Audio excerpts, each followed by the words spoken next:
इससे पहले हम आपको भाग 1 पढ़ा दिए थे। भाग 1 में संघ और उसके राज्य क्षेत्र की चर्चा है। हाँ, जल्दी बैठिए आप लोग।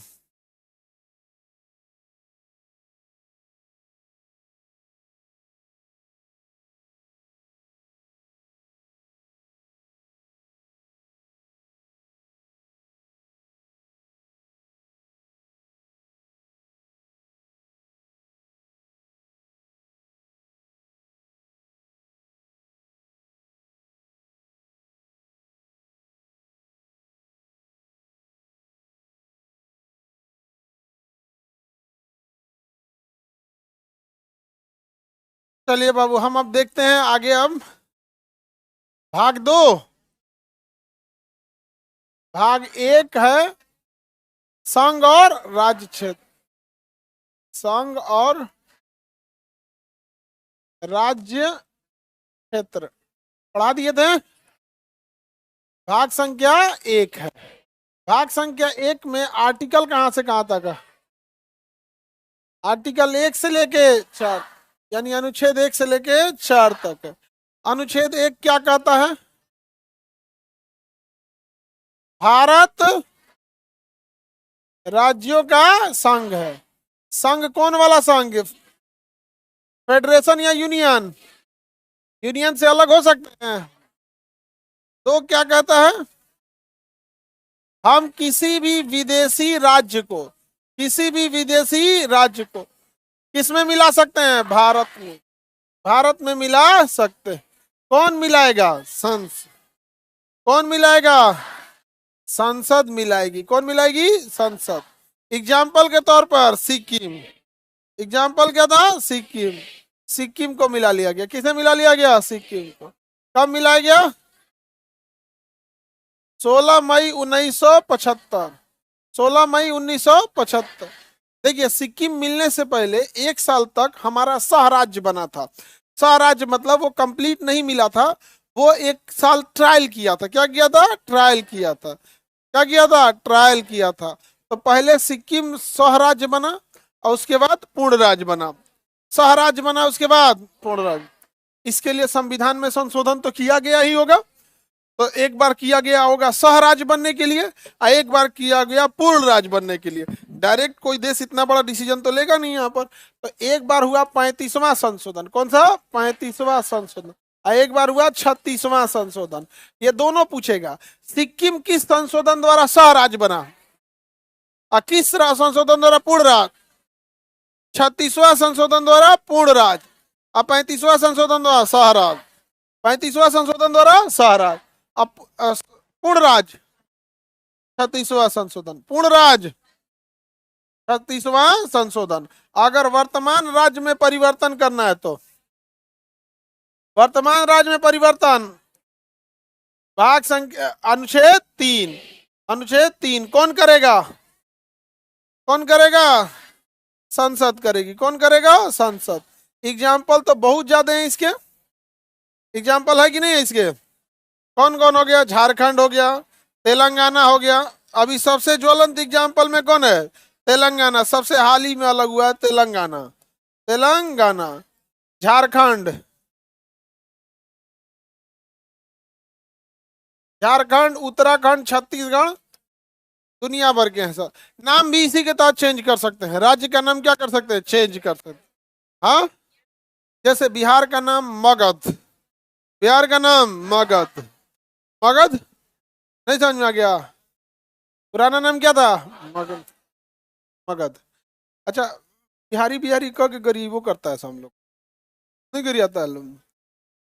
असल में देखो, होता क्या है कि हम लोग को बिहारी कह के क्यों गाली देता है और हम लोग को ऐसा लगता है। एक्चुअल में तुम गौर से देखोगे ना तो गरीब और मजदूरों की कोई इज्जत कहीं नहीं है। ऐसा नहीं है कि कोई महाराष्ट्र का गरीब है उसकी बहुत इज्जत है, ऐसा नहीं है। बेचारा अगर महाराष्ट्र का भी है और गरीब है तो उसकी इज्जत नहीं है, और मजदूर है तो उसकी भी इज्जत नहीं करते। ये समाज बड़ा खराब होते जा रहा है। आप देखिए, गरीबी की तो गरीबों को तो रहने लायक नहीं बनाएगा इसमें। आप इस चीज को गौर करके देख, कोई मजदूर है उसको रे तरे करके इधर आओ, ऐसे करो, वैसे करो, ये होता है।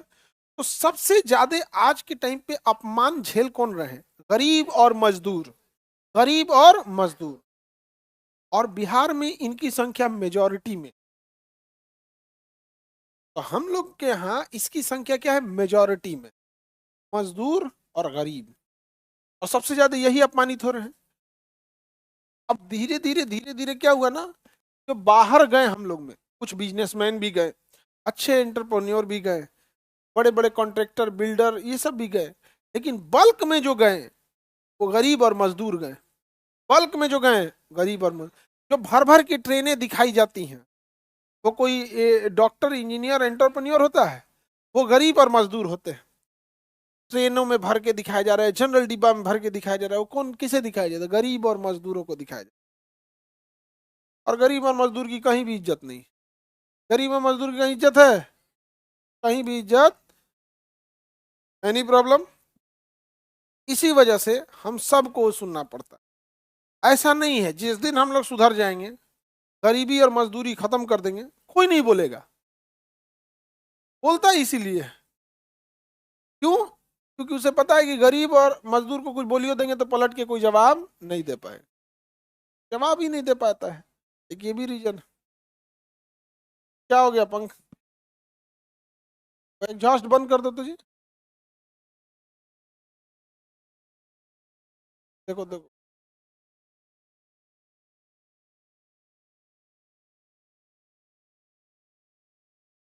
बाहर में आग जल रहा होगा। ठंडी के दिन है ना, बाहर में कुछ लोग आग ताप रहे होंगे, लोग देख लेते हैं। बड़ा कंफ्यूजन हो जाता है ठंडी के दिन में, कहीं तार जल रहा है कि या कोई जला के आग ही ताप रहा है। अब पता चला सही में कहीं तार जल रहा हो आदमी आग ही ताप लगे भरोसे रह जाए।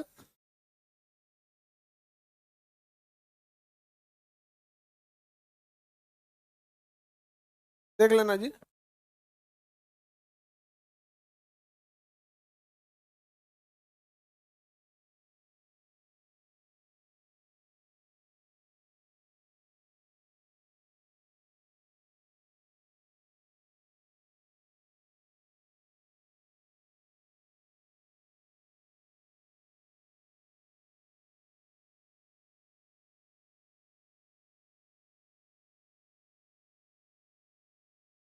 आगे बढ़ते हैं हम लोग।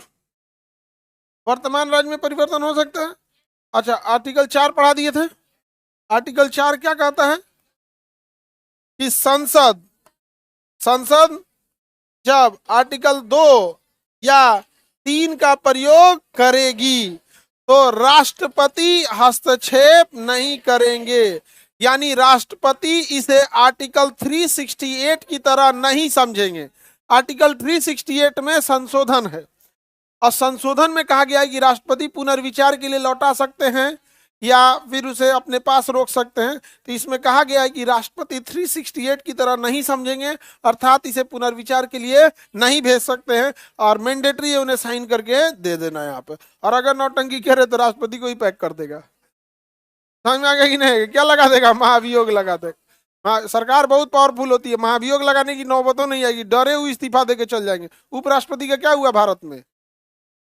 चल दिए इस्तीफा देके, नहीं तो उनको लगा देता महाभियोग। तो महाभियोग लगेगा, बेइज्जती हो जाएगा ना, बंगला बंगला कुछ नहीं मिलेगा। इस्तीफा देके जाएंगे तो बंगला सब चीज इज्जत उज्जत सब बचल जाएगा। सरकार बहुत पावरफुल होती है ना, गवर्नमेंट एवरी मतलब उससे ज्यादा पावरफुल दुनिया में कुछ नहीं होता। अभी तो 2024 में तो गवर्नमेंट और पावरफुल हो गई, क्योंकि उन्होंने ना एक विधेयक लेके चले आए इसी साल कि अगर इनकम टैक्स को अगर डाउट होगा कि आप टैक्स की चोरी कर रहे हैं तो आपका व्हाट्सएप और ऑडियो कॉल सुन सकती है। अब बताइए, 1 रुपया का चोरी, मतलब डाउट का मतलब डाउट, इसका कोई फिक्स पैमाना थोड़े होता है। अब जिसको भी मन है उसका वीडियो व्हाट्सएप कॉल सब सुनते हैं, सब खत्म हो गया। समझ में आ गया कि नहीं आ गया? संविधान में संशोधन कब पढ़ेंगे सब?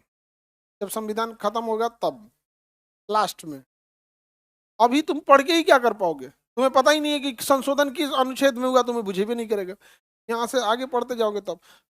आर्टिकल भी देखो ना कहाँ पे है। नहीं बुझा रहा है, कहाँ जाके पढ़ना है? अभी कितने आर्टिकल पे? 4। भाग 1 हम आपको पढ़ा दिए। अब भाग 1 में कैसे कैसे देश यहाँ से यहाँ तक आया उसको हम लोग समझते हैं लोग।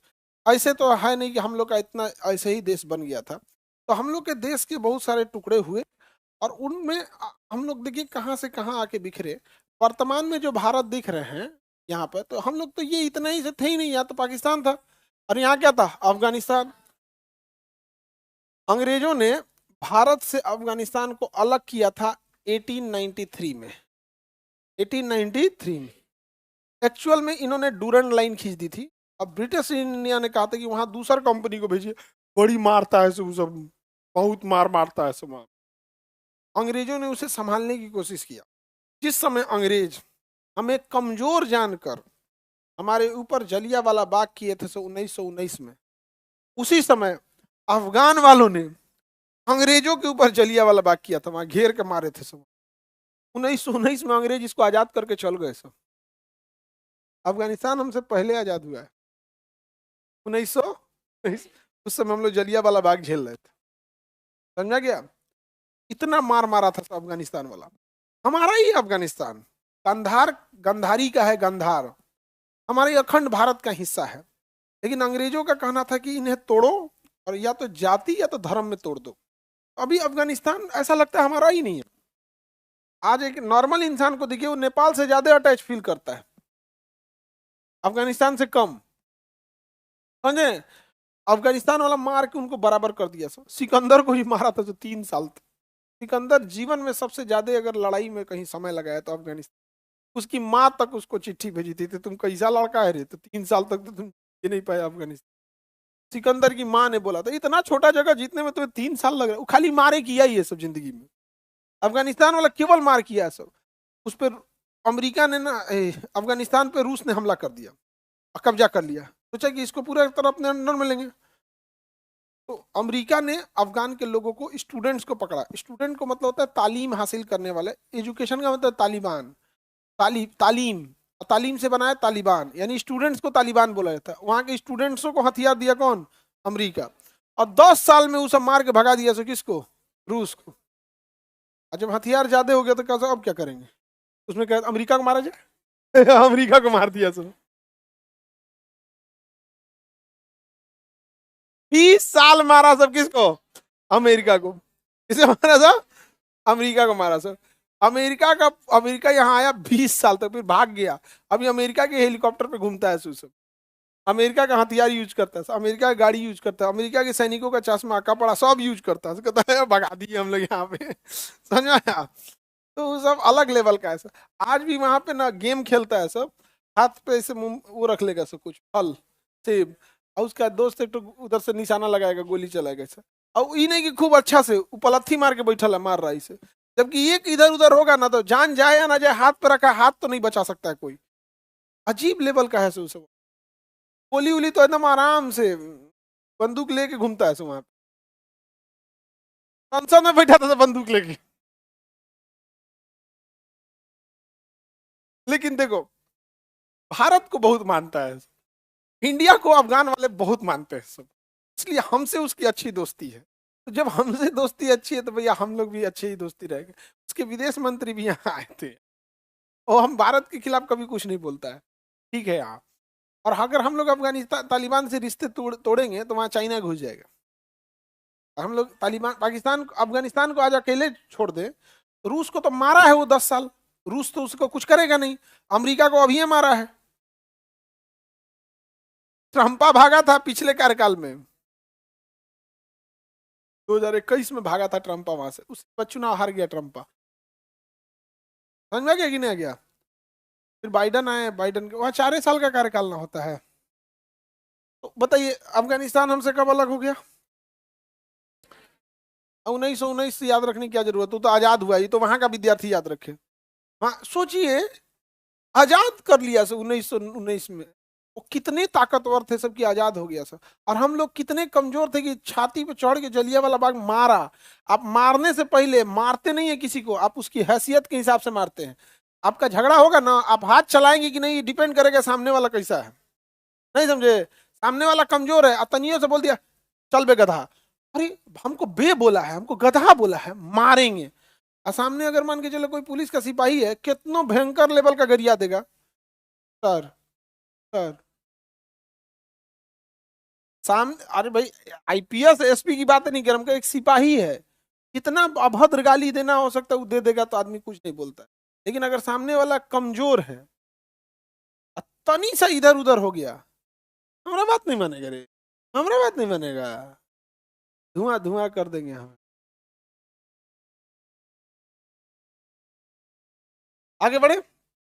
1893 में हमसे कौन अलग हो गया? अफगानिस्तान। 1947 में,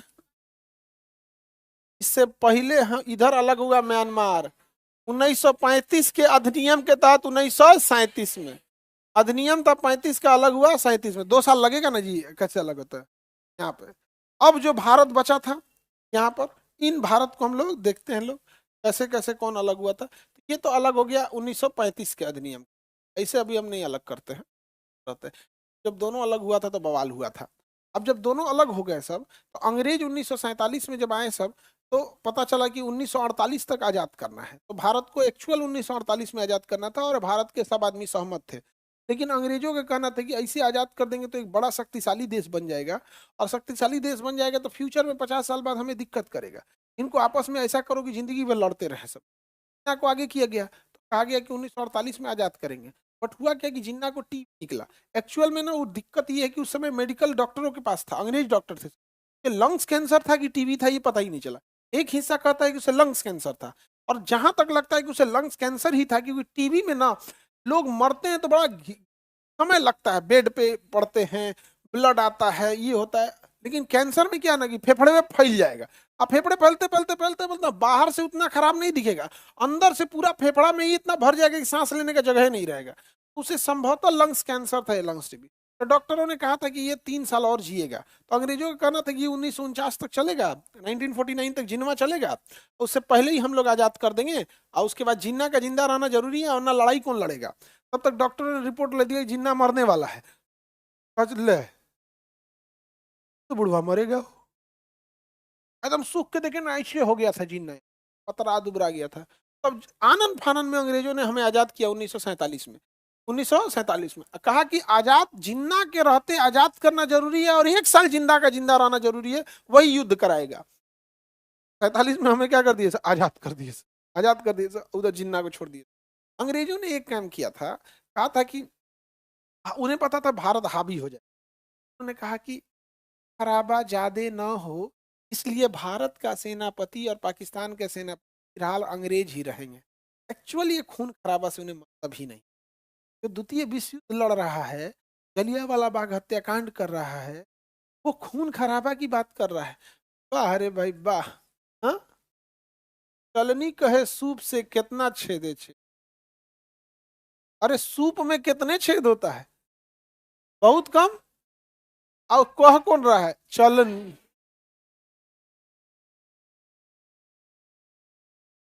तो ब्रिटेन ये कह रहा है, एक्चुअल उसे पता था कि भारत इंटेलेक्चुअल्स का है। उसके बाद भारत में एक गलती हुई, भारत के लोगों को ये लगने लगा पाकिस्तान सरवाइव नहीं कर पाएगा। और एक्चुअल अगर पाकिस्तान का निर्माण धर्म के आधार पे नहीं होता तो पाकिस्तान सरवाइव भी नहीं। धर्म के हिसाब से उसना भूखमरी गरीबी सब झेल रहा है। अच्छा कल्पना करो कि दोनों देशों में सेम धर्म रहता तो अभी पाकिस्तान मिल जाता। दोनों देशों में सेम धर्म रहता तो क्या हो जाता, मिल जाता। अंग्रेजों को लगा था, अंग्रेजों ने कहा, एक्चुअली ये रिपोर्ट लीक हुई थी अंग्रेजों से कि पाकिस्तान सरवाइव नहीं कर पाएगा, उसके पास इतनी फंडामेंटल्स नहीं है, उतना रिसोर्सेज नहीं, नहीं सरवाइव कर पाएगा। अंग्रेजों ने कहा इसका एक ही रास्ता है, उसे सरवाइव करना है। उसे कैसे सरवाइव कराया जाए, तो धर्म। अभी पाकिस्तान किस आधार पर सरवाइव कर रहा है, धर्म। तो हमारे जो उस समय के स्वतंत्रता सेनानी थे, चाहे हमारे सरदार पटेल हो, गांधी हो, नेहरू हो, अम्बेडकर साहब, जो उनका असेसमेंट था वो खराब नहीं था। एक्चुअल क्या होता है कि जब आप खराब नहीं होते ना, तो आपको ही नहीं लगता कि सामने वाला कितना कमीना है। कमीना क्या कर सकता है, वो एक दूसरा कमीना ही समझेगा। चोट्टा की थिंकिंग एक दूसरा चोरे समझेगा। अब ये लोग थे भैया इंटेलेक्चुअल कि हमें देश ले जाना है, अच्छा कल्पना। इन लोग को लगा नहीं, जिनवा ससुरा जौहर बो दिया वहां पे, बना लिया। अब यहाँ क्या किया गया था ना, लॉर्ड माउंटबेटन ने कहा इतने देसी रियासत हैं, वो जिधर साइन करेंगे वहीं जा सकते हैं। अब भारत में था 552, 552। तो भारत के पास कितने टुकड़े थे, 552। म्यांमार हटा दे, हाँ बता देते हैं अब इसका काम। 552 देसी रियासत थे। अब इनको जिम्मेदारी दी गई थी सरदार पटेल और के मेनन को। किसे दिया गया? के दोनों ने बखूबी इस जिम्मेदारी को निभाया और नो डाउट लॉर्ड माउंटबेटन ने भारत का साथ दिया। लॉर्ड माउंटबेटन ने भारत का साथ दिया तो पाकिस्तान को पसंद नहीं करता था, लेकिन जब सेंट्रल जो डिसीजन आएगा उसी को तो आपको मानना ही मानना है। अब यहाँ पे हैदराबाद नहीं मान रहा था तो ऑपरेशन पोलो चलाया गया। हैदराबाद का कहना था कि हम अलग देश बनाएंगे, नहीं तो हम पाकिस्तान में जाएंगे। रे बैला तू जाएगा कैसे यहाँ? सरदार पटेल ने कहा सेना भेजेंगे। सेनापति तो भारत का था जनरल बूचर, वो अंग्रेजों का था। अब पाकिस्तान का भी सेनापति अंग्रेजों का, अब कैसे हो जाए? तो जो आजाद हिंद फौज के सैनिक थे और कुछ जो सैनिक थे वो तो जान गए थे कि भाई अब तो जनरल बूचर जाएगा ही। तो सरदार पटेल ने कहा कि एक काम करो, तुम पुलिस की वर्दी पहन लो और घुस जाओ। सेना ना उसके हाथ में है, सेनापति के हाथ में, पुलिस तो मेरे हाथ में है। अब जो पुलिस की वर्दी में सेना घुसी, जब मार रही थी ना तो वहां के लोग कर दिया पुलिस ऐसे नहीं मारती है। उनको लगा कि पुलिस आ रही है लाठी लेके आएगी, स्टेन गन लेके घुस गया, तो मार के पलीत कर दिया, बराबर एकदम तहस नहस कर दिया। वहां का राजा यूएनओ में खत भेजा, यूएनओ में चिट्ठी लिख के भेजा। उससे पहले सरदार पटेल कनपट्टी पे बंदूक रख के साइन करा लिए। यूएनओ में जब चिट्ठी पहुंच रहा है, सरदार पटेल के पास आया, फलाना तारीख को आपने क्यों हमला किया? कहा कि सर ओकरा से पहले डेट के बैक डेट में साइन कर ले। सरदार पटेल को आप इतना सीधा मत समझिएगा, वो बड़े संस्कारी थे और कभी गुस्से में बात नहीं करते थे, लेकिन बहुत ही ज्यादा कड़क थे। कितना देसी रियासत तो बैक डेट से साइन कराए हैं, पनपट्टी पे रख के, हर चीज नहीं बोला। बहुत बहुत ऐसे ही लौह पुरुष बोला जाता है। और ठीक किए थे वो, कोई गलत नहीं किए थे, बिल्कुल ठीक किए थे। यहाँ ऑपरेशन पोलो के साथ इन्हें मिला लिया गया। जूनागढ़ था यहाँ पे, क्या था? जूनागढ़। जूनागढ़। अब यहाँ की अधिकांश पॉपुलेशन हिंदू थी, अधिकांश पॉपुलेशन हिंदू, और यहाँ का राजा मुस्लिम था। अब जिन्ना ने बहुत अमीर था, बहुत अमीर था। गुजरात आज भी पीछे है जी, गुजरात कहीं पीछे था। वास्को डिगामा को रास्ता बताने वाला गुजराती व्यापारी अफ्रीका में मिला था। इसका मतलब ही गुजराती व्यापारी उस समय अफ्रीका में व्यापार करने गया था। आप समझ रहे पीछे कहिया था? जब भारत का निर्माण हो रहा था सिंधु सभ्यता में, सबसे ज्यादा सिंधु सभ्यता के स्थल गुजरात में मिले हैं। सिंधु सभ्यता का सबसे ज्यादा अमीर और विकसित जगह गुजरात में मिला है। दुनिया का पहला बंदरगाह गुलोथल में मिला है। यहाँ पे पीछे कहिया था, तो गुजराती बहुत डेवलप थे। अब यहाँ की जनता अमीर, मतलब जनता अमीर तो राजा भी अमीर होगी, टैक्स होगा। जिन्ना ने कहा कि आप मेरे यहाँ आ जाइए। आप बिल्कुल आएंगे हम। जिन्ना इंतजार कर रहा। सरदार पटेल कहा कि तोरा जाना है तो जो अकेले, नहीं तो बना देंगे तोरा हमें। आप सरदार पटेल ने जनमत संग्रह करा लिया। जनमत संग्रह करा लिए। जनता ने कहा कि हम भारत में रहेंगे। सरदार पटेल ने कहा तो भाग यहाँ से। ये अपना 6 गो जहाज, पानी वाला जहाज लाया और उस जहाज से ये पाकिस्तान गया कराची। कहाँ गया? कराची। जिन्ना रिसीव करने के लिए बंदरगाह पे खड़ा था। उसे लगा धन दौलत लेके आएगा। 1200 कुत्ता लेके गया था। 1200 कुत्ता लेके गया था। 1200 कुत्ता ना। मने मन कहा ना, समझदार दुश्मन अच्छा, बकलोल दोस्त खराब। और ये हकीकत है ना की बात जो थी, भले दुश्मन था लेकिन आप मर्यादा पुरुषोत्तम राम जी की वो बात याद रखिएगा कि मृत सैया पे लेटे रावण से भी अपने भाई को शिक्षा देने की। इसलिए अपने कल्चर को मत भूलिएगा। यदि आपका कोई दुश्मन भी है ना, अगर कोई बात सही बोलता है ना तो उसे सुनिएगा। बाबरा लाख कंठ था लेकिन उसने बोला था कि राजा को विलासतापूर्ण जीवन से दूर रहना चाहिए। तो आप अपनी उस मर्यादा को मत भूलिएगा। कई बार दुश्मनी में ना हम भूल जाते हैं कि सामने वाला क्या चीज है। एक बात बोला था वो आज भी सही है, समझदार दुश्मन बेहतर, बकलोल दोस्त सही नहीं। और अमूमन यही होता है, बकलोल दोस्त रहेगा सब चीजें डुबा देगा, चौपट कर देगा। तो चल गया यहाँ पे। तो दूगो को तो ऐसे मिला दिए सरदार पटेल। अब 552 में से लगभग सरदार पटेल ने 551 मिला लिया। और जितने इधर के राजा थे सब राजाओं ने कहा, राजा सरदार पटेल ने कहा कि हम तुम्हें महल वहल नहीं देने देंगे। लेकिन सरदार पटेल ने इशारों में कहा कि एक ट्रस्ट बना लो। महल को किस में भेज दो? ट्रस्ट में। महल चला गया किस में? ट्रस्ट में। अब वो लोग मिल गए, अभी उन लोग का महल उनके पास है। खैर हम बाकी राजाओं का तो हमें नहीं पता, लेकिन हम पर्सनली मेवाड़ के राजाओं का बहुत रिस्पेक्ट करते हैं। बाकी आज के टाइम में लोकतंत्र में भी मेवाड़ महाराणा प्रताप के जो वंशज, महाराणा कुंभा, महाराणा प्रताप, महाराणा संगा, ये लोग उसूल की लड़ाई लड़े थे। राजस्थान में भी ना जितने आप सुनते होंगे कहानी ना, वो मेवाड़ वालों का सुनते होंगे, मेवाड़ वालों का ही सुनते होंगे आप। बाकी उसी के आड़ में सब अपने को, सारा राजपूत शासक अपने आप को समझने लगा कि हम पृथ्वीराज चौहान हैं, हम महाराणा प्रताप हैं। अब सिंधिया भी अपने आप को महाराणा प्रताप समझ गए हैं। अरे यार तुम नहीं हो, तुम नहीं हो, तुम देश डुबाने वाले हो। महाराणा प्रताप, अच्छा क्योंकि सिंधिया भी राजपूत और महाराणा प्रताप भी राजपूत, ओकरा आड़ में यो सोचता है कि हम भी राजा हैं। पैर के धूल बराबर नहीं हो। झांसी की रानी को मरवा देने वाले लोग, अंतर होता है वहां पर। राणा सांगा इतने शरीर पे 80 से ज्यादा घाव खाने वाला भी राणा सांगा उस खानवा की रेगिस्तान भरी लड़ाई में लड़ते रह गए थे।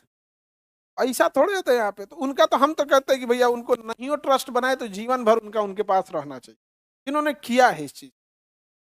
बाकी तो खुद अंग्रेजों का गुलामी कर करके क्या कहिएगा उन लोगों को। थोड़ी अभी बोलिएगा ना तो एगो केस लाद देगा आप पे, नहीं समझे। अब आगे बढ़ते हैं। यहाँ तो मिल गया, ये चल गया जूनागढ़ का नवाब जनमत संग्रह में।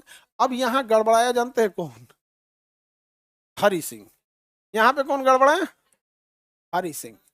अब यहाँ हरि सिंह के सामने वही दिक्कत था, पॉपुलेशन अधिकांश मुस्लिम थी, अधिकांश पॉपुलेशन मुस्लिम, और राजा क्या थे? हिंदू। अब पाकिस्तान का कहना था कि जब यहाँ जनमत संग्रह कराए हो तो यहाँ जनमत संग्रह, ये सब बात की है, ये कोई बातें पहले सुनो ध्यान से। हुआ क्या? पाकिस्तान आज कहता है जनमत संग्रह कराने के लिए। ये सारा जब चौपट हो गया, गोपाला स्वामी अयंगर, हरि सिंह, जवाहरलाल नेहरू, ये तीन नाम याद रखिएगा। कश्मीर भुगत रहे हैं इन्हीं तीनों की वजह से, समझ आ गया? गोपाला स्वामी अयंगर, हरि सिंह और जवाहरलाल नेहरू, इन तीनों की वजह से आज भी कश्मीर अटका हुआ है। लेकिन आज देखिएगा ना, व्हाट्सएप पे एक जोम्बीज का ग्रुप घूम रहा है, मानसिक जोम्बी हो गए, भकोट लेंगे से किसी को। आप गोपाला स्वामी अयंगर को कहिए कि इसने 370 लगाया, गलत था, हाँ ठीक है गलत था। आप कहिएगा जवाहरलाल नेहरू को यूएनओ में मामला नहीं ले जाना चाहिए, गलत थे, हाँ सही थे, सही बहुत सही, गलत थे नेहरू, गलत थे, नहीं ले जाना चाहिए। आप कहिए कि हरि सिंह साइन क्यों नहीं किया, उनको कैसे बोल दिया तुम, हम जोम्बी हैं, बकोट लेंगे तुमको। जैसे जोम्बी कैसे घूम गए, हम तो नहीं सुनेंगे, बकोट के खा जाएंगे। यहाँ पे मानसिक जोम्बी हो गया ऐसे। आप भाई तीनों को बोलो, आपको यहाँ पर ये क्या चीज हो जाता है, नहीं समझे। राजा हरि सिंह अगर मतलब फॉरवर्ड ना हो कि अगर कोई बैकवर्ड होते तो आज सारा जिम्मेदारी उन्हीं पे थोप दिया गया रहा, पूरे वजह से गया है सब कुछ। भाई सब अपने आप को राणा सांगे समझ गया, सब अपने आप को महाराणा प्रताप समझ गया। हम कहे ना कि राणा मेवाड़ के राजपूतों के आड़ में बहुत लोग छुप के अपने आप को अपना सम्मान बढ़ाने लगे। भैया मेवाड़ वाले अलग लेवल के हैं, वो अलगे मिट्टी के बने हैं। चाहे महाराणा कुंभा हो, राणा सांगा हो, महाराणा प्रताप हो, अमर सिंह हो, उदय, कोई भी हो, वहां का वो मिट्टी ही ऐसी है वहां पर। उसकी आड़ में सब अपने आप को महाराणा प्रताप समझ गया। ऐसे थोड़े होता है जी। अब यहाँ पे क्या हुआ, सरदार पटेल ने दिल्ली में बुलाया सबको, दिल्ली में बुला के सबके लिए एक एक कैंप लगाए थे। राजा वहां रहेंगे, के साथ 50 ठून के अंगरक्षक सब रहेंगे। ये राजा यहाँ अनाउंस होता था माइक से, अब ये राजा साइन करेंगे, फिर तालियां बजती थी, इज्जत दिया जाता था। हरि सिंह आए ना, तो चूंकि जवाहरलाल नेहरू भी कश्मीरी पंडित, हरि सिंह को तो लगा था कि हमारे क्षेत्र के, उनसे कहा कि वो अपना तंबू अलग लगवाएं, हम इलीट है। और कहीं क्या हुआ कि साइन करने से पहले ही चल गए। कहाँ पे? कश्मीर। क्योंकि अभी हम विचार करेंगे। राजा हरि सिंह कहाँ चल गए?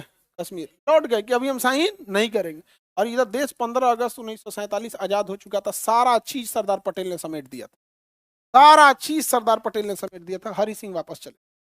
अब सरदार पटेल इसकी शिकायत जवाहरलाल नेहरू के पास गए। जवाहरलाल नेहरू प्रधानमंत्री, चूंकि अंतरिम प्रधानमंत्री, वो जैसे अभी यूनुसवा है ना उसमें बांग्लादेश में, फुल प्रधानमंत्री नहीं है लेकिन अंतरिम प्रधानमंत्री था, तो अंतरिम गवर्नमेंट थे। अंतरिम गवर्नमेंट का क्या ही वैल्यू जब आपका सेनापति ही नहीं है। तो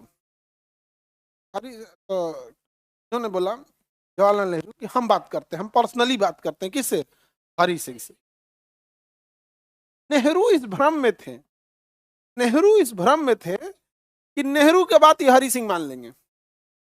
हरि सिंह का कहना था कि अगर हम भारत में शामिल हो जाते हैं और साइन कर देते हैं तो भारत लोकतंत्र बनेगा और हम चुनाव हार जाएंगे, क्योंकि यहाँ अधिकांश पॉपुलेशन मुस्लिम है, और जीत जाएगा शेख अब्दुल्ला। तो शेख अब्दुल्ला चुनाव न जीते, इस वजह से भारत में साइने नहीं कर रहे थे। हम क्या करें, क्या करें। अब फिर उनका कहना था अगर हम पाकिस्तान में जाएंगे यहाँ तो हम तो और तो मेयर मुखिया ना बन पाए। तो उनके पास दो ही थॉट था, उनको लगा कि अब क्या करें भाई। उन्होंने सोचा कि एक काम करते हैं, स्वतंत्र देश बना देते हैं, स्वतंत्र देश बना देंगे और यहाँ लोकतंत्र लेबे नहीं करेंगे, हम खत्म। अरब स्वतंत्र देश है कि नहीं, राजा है। दुबई स्वतंत्र देश है कि नहीं, राजा है, राजा है वहां पर। स्वतंत्र देश बना देते हैं और क्या बना देंगे, अब लोकतंत्र बनेबे नहीं करेंगे। ये चक्कर में साइन नहीं किए, देश बन गया, सब कुछ हो गया। अगस्त खत्म हुआ, सितंबर आया, अक्टूबर आया, वो साइन करने को मन, अब अपने खुश, अब तो हम देश बनाएंगे, अभी तो स्विट्जरलैंड ऑफ द एशिया, सबसे अच्छा हमारा रहेगा। भारतीय सेना रेडी थी, ब्रिगेडियर उस्मानी पूरी ब्रिगेड लेके खड़े थे। एक बार प्रधानमंत्री या सेनापति से आदेश आना था, पूरा ब्रिगेडियर उस्मानी लेके खड़े थे। उधर पाकिस्तान भी अपनी सेना लेके खड़ा था, बट दिक्कत क्या था, यहां से हमारी फौज रेडी थी और उधर से पाकिस्तान की फौज रेडी थी, लेकिन पाकिस्तान की फौज को आदेश देने वाला सेनापति अंग्रेजों का था, आदेश नहीं दिया, और हमारा भी सेनापति बूचर आदेश नहीं दिया। दोनों ओर की सेना चुपचाप खड़ी और हरि सिंह मजा ले रहे हैं। उनको लग रहा अब हम साइन नहीं करेंगे, पाकिस्तान इंडिया साइन नहीं करेंगे हम। कोई है, जिन्ना कहा कि तुम हमको जानता क्या है, हाँ, vice chancellor of the terrorist university, आतंकवादी विश्वविद्यालय का कुलपति है वो। कहा कि सेनापति ने तुम्हारे हाथ में है, घुसाओ रे आतंकवादी, घुसा दिया आतंकवादी। और कौन घुस गए, सब आतंकवादी, आतंकवादी घुस गए सब।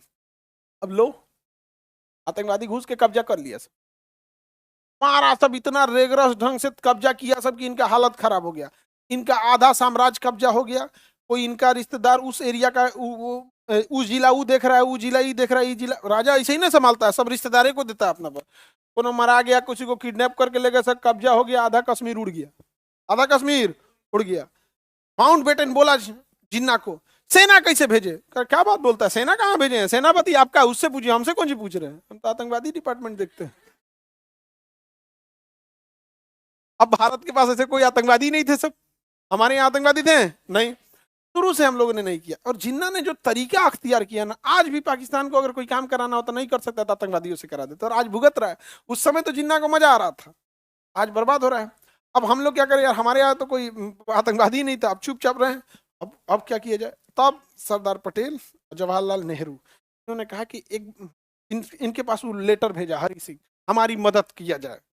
जवाहरलाल नेहरू मदद करने जा रहे थे, सरदार पटेल रोके, कहे छोड़ दीजिए, मरे दीजिए उसको, मरे दीजिए उसको, यहाँ पर एक अंतिम भेजिए, यहाँ पे मानेक शाह को साइन करा के लाएंगे, और साइन करेगा तो मदद करेंगे, नहीं तो आप प्रधानमंत्री हैं तो हम नहीं पूछेंगे यहाँ पे, हम आदेश नहीं देंगे आपको। नेहरू को भी इस समय रियलाइज हुआ कि सरदार पटेल सही है। यहाँ पे सरदार पटेल नहीं है साइन, सरदार पटेल छोड़ देते, नेहरू मदद करते था, आज का कोई ठीक नहीं, स्वतंत्र देश रहता, मदद कर देते तो उसको क्या जाता। सरदार पटेल ने कहा कि नहीं, साइन करोगे मदद करेंगे ना, इतना हमारा थोड़े घटल है, तुम स्विट्जरलैंड हो यार। तब अपने आप को महाराणा प्रताप पे समझ जाएगा। अपने दिल पे हाथ रख के देखिए, हमारे आपके पूर्वज भी देश को एक्सेप्ट किए थे। इनको अगस्त बीत गया, सितंबर बीत गया, 26 अक्टूबर को जाके साइन करना है, 26 अक्टूबर 1900। आपको देश से प्रेम है कि नहीं ये जानने के लिए अगस्त बीत गया, सितंबर बीत गया, अक्टूबर बीत गया, वो भी इतना क्रूशियल टाइम पर, इतना सेंसिटिव इस देश के सामने, उससे बड़ा क्रूशियल टाइम क्या आ सकता है। अरे आज का डेट अलग रहे, कोई समझ में आता, अरे आपसे तो जाइए सिक्किम था जी, उससे सही तो सिक्किम था, स्वराज्य बन के मिला, उसके बाद मिल गया, और ऐसा मिला कि आज भारत के लोगों को नहीं समझ में आता है सिक्किम हमारा नहीं था। ऐसा देशभक्त भगवान किसी के घर में न दे।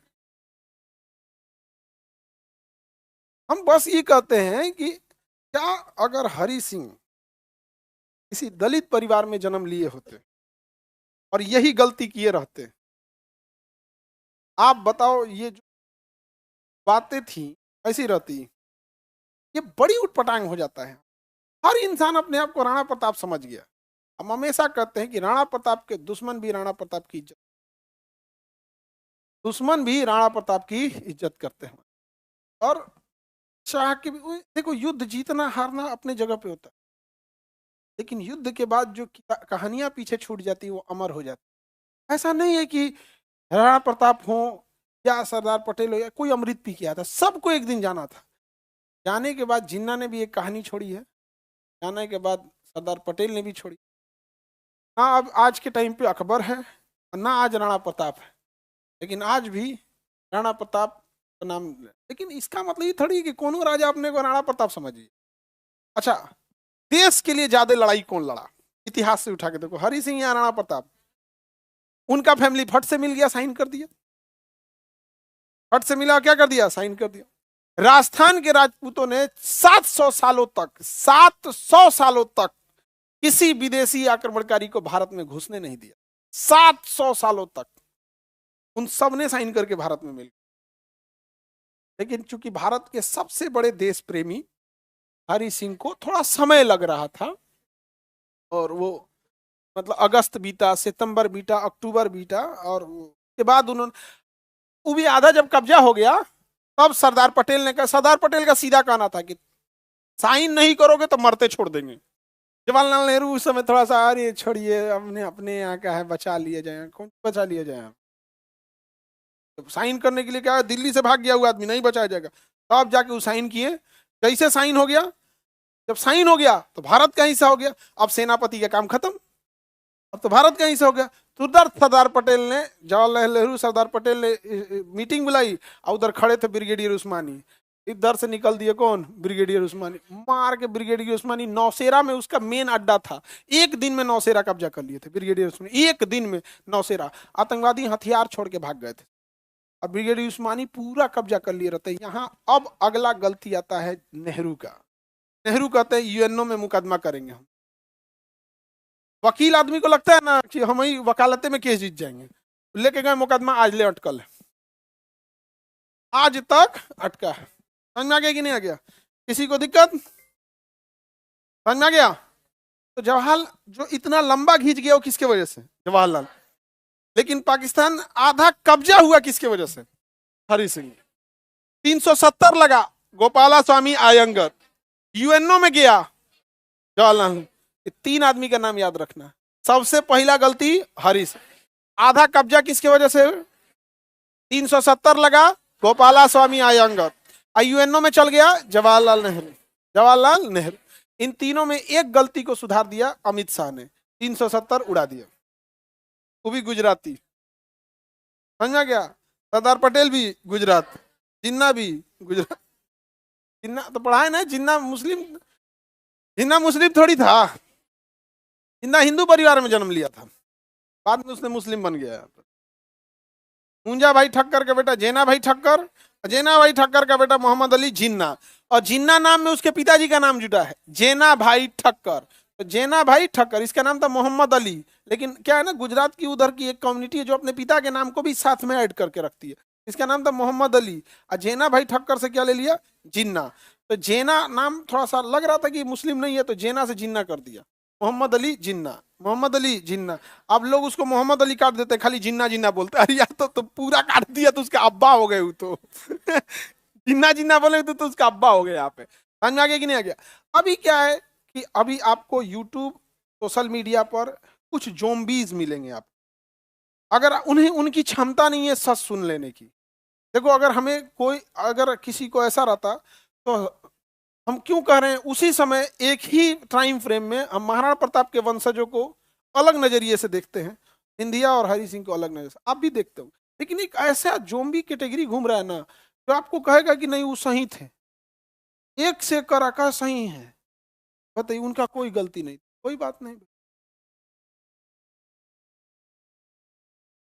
यूएनओ समझिए ध्यान से, अमेरिका का, जैसे बड़े बड़े अमीर सब नाचने के लिए नचनिया रखते हैं, डांसर, नहीं समझ में आ गया। जब का आएंगे सब दारू पी के कहेंगे सर नाचो नाचो, देखते अमीश पूरी नाचता होगा ऐसे मसलन लगा के। वैसे अमेरिका और यूरोप वाले ये अपने लिए एक नचनिया रखे हैं, डांसर, जिसका नाम है यूएनओ। इनके इशारे पे नाचता है ये, समझ में गया। तो बोल देते हैं तो खराब मान लेता है सब कि अमेरिका का रखेल है। हम तो गुस्सिया जाता है, हमरा कौन लाज है, हमरा पे केस कर दे, कोई दिक्कत नहीं है। आज भी हम इंग्लैंड की महारानी को चोट्टी नहीं बोलते, ये बात जानते हुए कि हमरा पे केस करके निपटा देगी। हमको नहीं चाहिए ऐसा ऐसा आत्मसम्मान के खिलाफ अगर कोई जीवन हो ना तो जूती पे रखते हैं इसे जीवन को, कर दे कोई केस यहाँ पर। हमारा आत्मसम्मान मार के चले गए सब यहाँ पे, झांसी की रानी को मार दिए सब, जलियांवाला बाग में मासूमों को मार दिए, उसके बाद महारानी बोले इनको चोट्टी।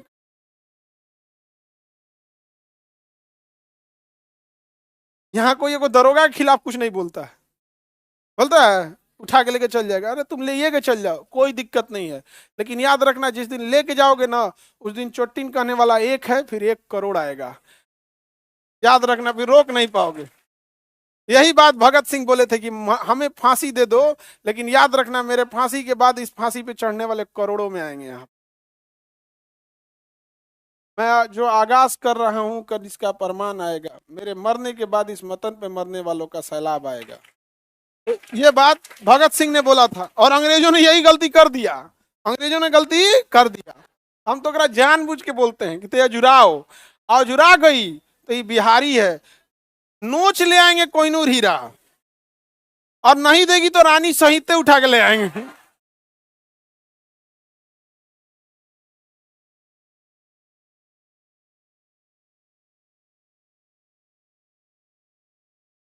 पोछा मारेंगे, नाच गाना इधर नहीं होता है क्या?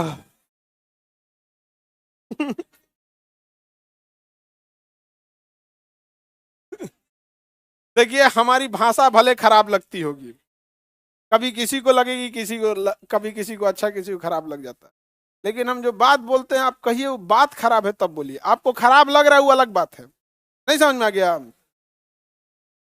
अब जैसे कोई गधा है उसको बोल दे रहे गधा हुआ, उसको तो खराब लगबे करेगा, लेकिन है ये वो गधा, तो इसमें हम क्या करें?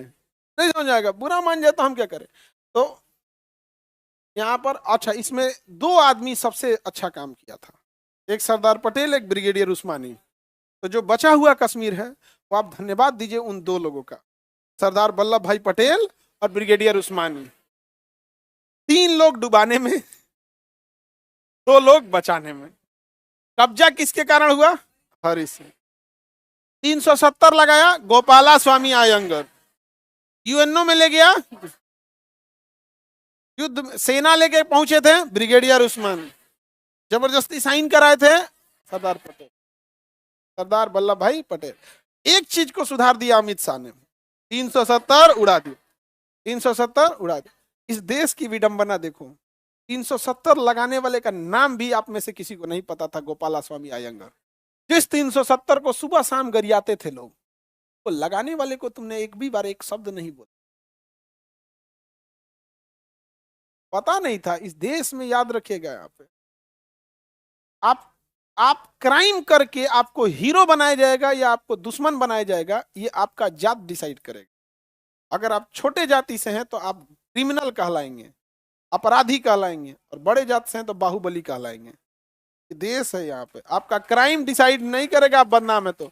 आप बताइए जितने भी क्रिमिनल हैं, अगर वो छोटी जात से हैं तो अपराधी हैं, अपराधी हैं, और अगर बड़े जात का है तो बाहुबली। मीडिया भी बड़ी इज्जत से प्रेस करेगा बाहुबली। अब हम ये बात बोल देते हैं तो लगता है खराब बोलते हैं, ये भाई तो हमारा कौन मार जाता, हमारा काम है पढ़ाना, और चोटिनवा से कोहिनूर हीरा लेके आ जाएंगे। तो आपको जो देश दिख रहा है ये ऐसे नहीं मिल गया था, इस सारे देशों के लिए सरदार पटेल और के मेनन ने बहुत पापड़ बेला है। सरदार पटेल और के मेनन ने बहुत पापड़ बेला, ऐसा नहीं है कि इन लोगों ने नहीं किया। अरे के मेनन बोल दिए, oh my God very bad, VP Menon, के मेनन तो डुबाया था चाइना की युद्ध में, oh my God very bad. यार हमको तो हरी सिंह वाला गुण आ गया मेरे में।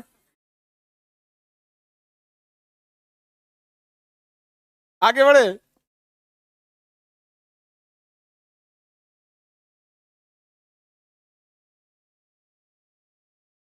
सर ये आप बाहुबली वाला बात सही बोल रहे हैं, सही बोल रहे हैं। तुम देखो अपने सोसाइटी में क्रिमिनल कौन है, आप मर्डर कर देंगे तो उसे डिसाइड नहीं करेंगे आप। आगे बढ़े। अब लड़की सबको तो खैर सब तुम लोग को समझ में आता है जी, तो बड़का बड़का जी।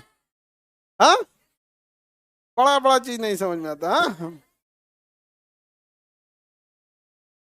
पीपी मेनन थे। हम गलती से के मेनन बोल दिए। अरे बुढ़ापा में दिमाग काम नहीं करता है। चलिए अब नेक्स्ट क्लास कल समझा देंगे। जय हिंद, जय।